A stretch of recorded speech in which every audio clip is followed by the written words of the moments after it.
কবুল হয়ে যায় তাহলে অন্যান্য ইবাদত কবুল হবে, নামাজ প্রত্যাখ্যাত হলে অন্যান্য ইবাদতও প্রত্যাখ্যাত হবে। এই হাদিসটি তিরমিজিতে এবং তাবরানীতে বর্ণিত হয়েছে।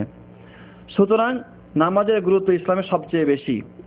হাদিসে আরও ইরশাদ করা হয়েছে মুসলিম শরীফে, আল্লাহ নবী সাল্লাল্লাহু আলাইহি ওয়াসাল্লাম বলছেন যে বাইনা রাজুলি ওয়া শিরকি ওয়াল কুফরি তারকুস সালাহ, একজন মুসলিম এবং কাফের এবং মুশরিকের মধ্যে পার্থক্য হচ্ছে নামাজ পরিত্যাগ করা। আল আহদুল্লাযী বাইনানা ওয়া বাইনাহুম আস-সালাহ ফামান তারাকাহা ফাকাদ কাফারা, তাদের এবং আমাদের মাঝে চুক্তি হচ্ছে নামাজ, যে ব্যক্তি নামাজ পরিত্যাগ করবে সে কাফের হয়ে যাবে। এই হাদিসটি বর্ণনা করেছেন মুসলিম। অতএব নামাজের ব্যাপারে অগ্রসর হওয়া এবং নামাজের গুরুত্ব আরোপ করা প্রত্যেক ইসলাম গ্রহণকারী মুমিন ব্যক্তির প্রতি ফরজ। আর যেহেতু নামাজ সবচেয়ে বড় ফরজ, এই জন্য এই নামাজকে আদায় করার জন্য প্রিয় নবী মুহাম্মদ মুস্তাফা সাল্লাল্লাহু আলাইহি ওয়াসাল্লামের সুন্নতের অনুসরণ করে, তার তরিকা বা পদ্ধতি অনুসরণ করে নামাজ আদায় করা জরুরি বা অত্যন্ত বড় ফরজ। কেননা নবী সাল্লাল্লাহু আলাইহি ওয়াসাল্লাম ইরশাদ করেছেন, সল্লু কামা রাআইতুমুনি উসাল্লি, তোমরা নামাজ আদায় করো ঠিক সেইভাবে যেভাবে আমাকে নামাজ আদায় করতে দেখছো। হাদিসটি বর্ণনা করেছেন ইমাম বুখারী। তাহলে নবীজি যেভাবে নামাজ আদায় করেছেন সেভাবে আমাদেরকে নামাজ আদায় করতে হবে। অন্য কোনো পদ্ধতিতে নামাজ আদায় করলে সে নামাজ আদায় হবে না। সুতরাং নামাজ শুরু করার আগে আমাদেরকে যে কাজগুলি করণীয় রয়েছে সেই কাজগুলি আমরা আলোচনা করছি, এরপর নামাজের মধ্যে প্রবেশ করছি। নামাজ শুরু করার আগে প্রথমে আমরা কিবলামুখী হয়ে দণ্ডায়মান হব। অতঃপর আল্লাহ রাব্বুল আলামিনের সামনে দাঁড়িয়ে নামাজ আদায় করছি, মনের মধ্যে এ ধরনের একটা পরিকল্পনা এবং সংকল্প নিয়ে নিয়ত করে নামাজ শুরু করব। আমরা আগে উল্লেখ করে এসেছি যে নিয়ত মুখে উচ্চারণ করা ইসলামী শরীয়তে আল্লাহর নবী থেকে প্রমাণিত নয়, সুতরাং এটি একটি বেদাত, এটাকে পরিত্যাগ করতে হবে। বরং নিয়তের অর্থ সংকল্প বা ইচ্ছা, সুতরাং মনের মধ্যে ইচ্ছা সংকল্প করলে নিয়ত হয়ে যায়। অতএব নাওয়াইতু আন উসাল্লি লিল্লাহি তাআলা এ ধরনের বাক্য উচ্চারণ করা ইসলামের নতুন সৃষ্টি, বেদাত, পরিত্যাজ্য। নিয়ত করে কিবলামুখ হয়ে দণ্ডায়মান হব। অতঃপর হাত দুটিকে কাঁধ অথবা কান বরাবর উত্তোলন করে আল্লাহু আকবার বলবো। ডান হাতকে বাম হাতের উপরে রেখে বাম হাতের কবজি এবং অথবা বাহুর উপরে রেখে সেই হাত দুটিকে বুকের উপর স্থাপন করতে হবে। এই হাদিসটি বুকের উপর স্থাপন করা হাদিসটি আবু দাউদ এবং ইবনে খুজাইমাতে সহিহ riwayate বর্ণিত হয়েছে। বুখারীতে যে বর্ণনা রয়েছে, আল্লাহ নবী সাল্লাল্লাহু আলাইহি ওয়াসাল্লাম বলছেন, আল্লাহ নবী সাল্লাল্লাহু আলাইহি ওয়াসাল্লাম থেকে যে বর্ণিত রয়েছে যে কানান নাসু মারুনা আইয়াদা রাজুলুল ইয়াদুল ইউমনা আলা জিরাহিল ইসরা ফি সালাতে, লোকেদেরকে আদেশ করা হতো যে ডান হাতকে বাম হাতের বাহুর উপরে নামাজে বাহুর উপরে রাখা। তো এই হাদিসটি বুখারীতে 696 নম্বর হাদিসে বর্ণিত হয়েছে, বাংলা বুখারীতে পাওয়া যাবে। তো এইভাবে এই কারণে বুকের উপর হাত বাঁধাটাই সুন্নাত। আল্লামা ইবনু নুজাইম এবং ইবনু আমির আল হাজ আল হানাফি তারা বাহরুর রায়েক গ্রন্থে প্রথম খণ্ডে 330 পৃষ্ঠা এই কথাই উল্লেখ করেছেন। এবং ইবনুল হুমাম যিনি হেদায়ার ব্যাখ্যা লিখেছেন, তিনি লিখেছেন যে সুন্নাত হচ্ছে, তিনি বলছেন যে ডান হাতকে বাম হাতের উপরে রেখে নাভির নিচে রাখা আল্লাহর নবীর সুন্নাত থেকে মারফু সূত্রে প্রমাণিত নয়। ইমাম নববী বলছেন যে নাভির নিচে হাত রাখার হাদিস যেটা আবু দাউদে বর্ণিত হয়েছে হযরত আলী বিন আবি তালিব থেকে, সেই হাদিসটি সমস্ত মুহাদ্দিসিনদের ঐক্যমতে যঈফ বা দুর্বল। এই হাদিসের মধ্যে আব্দুর রহমান বিন ইসহাক আল ওয়াসিতি নামে একজন বর্ণনাকারী রয়েছে যিনি দুর্বল বা যঈফ। এই কথা ইবনে হুম্মাম বর্ণনা করেছেন ফাথুল কাদির গ্রন্থে 1 নম্বর খণ্ড প্রথম খণ্ডে 287 পৃষ্ঠায়। তো বুকের উপর হাত বাঁধার পরে আমার দৃষ্টি থাকবে সিজদার দিকে, সিজদার স্থানে, যে জায়গায় আমি সিজদা করব সেই জায়গাতে আমার দৃষ্টি থাকবে, মাথা নিচু থাকবে। এরপরে সানা পাঠ করতে হবে। সানা হচ্ছে আল্লাহুম্মা বা'দ বাইনি ওয়া বাইনা খাতায়ায়া কামা বা'আদতা বাইনাল মাশরিক ওয়াল মাগরিবি আল্লাহুম্মা নাক্কিনি মিন খাতায়ায়া কামা ইউনাক্কা সাবুল আবিয়াদু মিনাদ দানাসি আল্লাহুম্মা গসিলনি মিন খাতায়ায়া বিল মাই ওয়াস সালজি ওয়াল বারদি।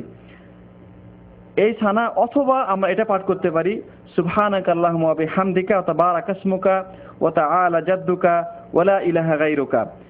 আগের সানাটি বুখারী এবং মুসলিমে বর্ণিত হয়েছে, এবং দ্বিতীয় সানাটি যেটা আমি উল্লেখ করলাম সে হাদিসটি আবু দাউদ, তিরমিজি, ইবনে মাজাহ, নাসাইতে বর্ণিত হয়েছে। অতঃপর নিচু আওয়াজে আউযু বিল্লাহি মিনাশ শাইতানির রাজিম বিসমিল্লাহির রহমানির রহিম পাঠ করবে। তারপরে যদি নামাজ উচ্চ কণ্ঠে হয় তাহলে সূরা ফাতিহা জোরে পাঠ করতে হবে, আর নিচু কণ্ঠে হলে আস্তে পাঠ করতে হবে। সূরা ফাতিহা পাঠ করা নামাজের অন্যতম রুকন। আল্লাহ নবী সাল্লাল্লাহু আলাইহি ওয়াসাল্লাম ইরশাদ করছেন, লা সালাতা লিমান লাম ইয়াকরা ফিহা বিফাতিহাতিল কিতাব। যে ব্যক্তি নামাজে সূরা ফাতিহা পাঠ করে না তার নামাজ হয় না। হাদিসটি বুখারী ও মুসলিম বর্ণনা করেছেন। তিনি অন্য riwayate বলেছেন, মান সাল্লা সালাতান লাম ইয়াকরা ফিহা বিফাতিহাতিল কিতাবি ফাহিয়া খিদাজুন গায়রু তামামিন। যে ব্যক্তি নামাজ আদায় করলো অথচ সূরা ফাতিহা পাঠ করল না তার নামাজ বাতিল অসম্পূর্ণ। এই হাদিসটি বর্ণনা করেছেন মুসলিম। তাছাড়া নামাজ সূরা ফাতিহা হচ্ছে নামাজের অন্যতম প্রাণ। এর মাধ্যমে মুসল্লি আল্লাহর সাথে সরাসরি কথোপকথন করে থাকে। আবু হুরায়রা থেকে বর্ণিত, তিনি বলেন আল্লাহ নবী সাল্লাল্লাহু আলাইহি ওয়াসাল্লাম বলেছেন যে আল্লাহ তাআলা বলেন হাদিসে কুদসিতে যে কাসসামতু সালাতা বাইনি ওয়া বাইনা আবদি নিসফাইন, আমি নামাজটি আমার এবং আমার বান্দার মাঝে দুই ভাগে ভাগ করে নিয়েছি। যখন বান্দা পাঠ করে আলহামদুলিল্লাহি রাব্বিল আলামিন, তখন আল্লাহ রাব্বুল আলামিন তার জবাব দিয়ে বলেন হামেদানি আবদি, আমার বান্দা আমার প্রশংসা করলো। যখন বান্দা বলে আর রহমানির রহিম, আল্লাহ বলেন আসনা আলাইয়া আবদি, আমার বান্দা আমার গুণকীর্তন করলো। যখন বান্দা বলে মালিকি ইয়াউমিদ্দিন, তখন আল্লাহ বলেন মাজ্জাদানি আবদি, আমার বান্দা আমার মহত্ব, আমার শ্রেষ্ঠত্ব বর্ণনা করলো। এইভাবে যখন বান্দা বলেন ইয়াকা না'বুদু ওয়া ইয়াকা নাস্তাঈন, তখন আল্লাহ বলেন হাযিহি বাইনি ওয়া বাইনা আবদি, যে এই কথাটা আমার এবং আমার বান্দার মাঝের গোপন কথা। অতঃপর বান্দা যখন বলে ইয়াকা ইহদিনাস সিরাতাল মুস্তাকিম সিরাতাল্লাযীনা আন'আমতা আলাইহিম গায়রিল মাগদুবি আলাইহিম ওয়ালাদ-দাল্লিন, তখন আল্লাহ বলেন ওয়ালা আবদি মা সাল, আমার বান্দা যা চায় আমি তাকে তা প্রদান করে থাকি। তো এই হাদিসের মাধ্যমে প্রমাণিত হয় যে যদি সূরা ফাতিহা নামাজে পাঠ না করা হয় তাহলে আল্লাহর সাথে এই কথোপকথনের এই একটা সুন্দর পর্যায় তার থেকে রহিত হয়ে যায় বা বিলুপ্ত হয়ে যায়। এজন্যে নামাজের অন্যতম রুকন হচ্ছে সূরা ফাতিহা পাঠ করা। আর এই সূরা ফাতিহা ইমাম এবং একাকী ব্যক্তি এবং মুক্তাদি যে ইমামের পিছনে থাকবেন সকলেই পাঠ করবে। নামাজ যদি জোরের সাথে হয়, উচ্চস্বরে হয়, তাহলে ইমামের সূরা ফাতিহা পাঠ করার সময় প্রত্যেক আয়াতের পরে যখন থাকবেন তখন আমি তার সাথে তার পরে আয়াতগুলো পাঠ করব, অথবা ইমাম যখন সম্পূর্ণরূপে সূরা ফাতিহা পড়ে শেষ করবেন তখন আমি ওই সূরা ফাতিহা পাঠ করব।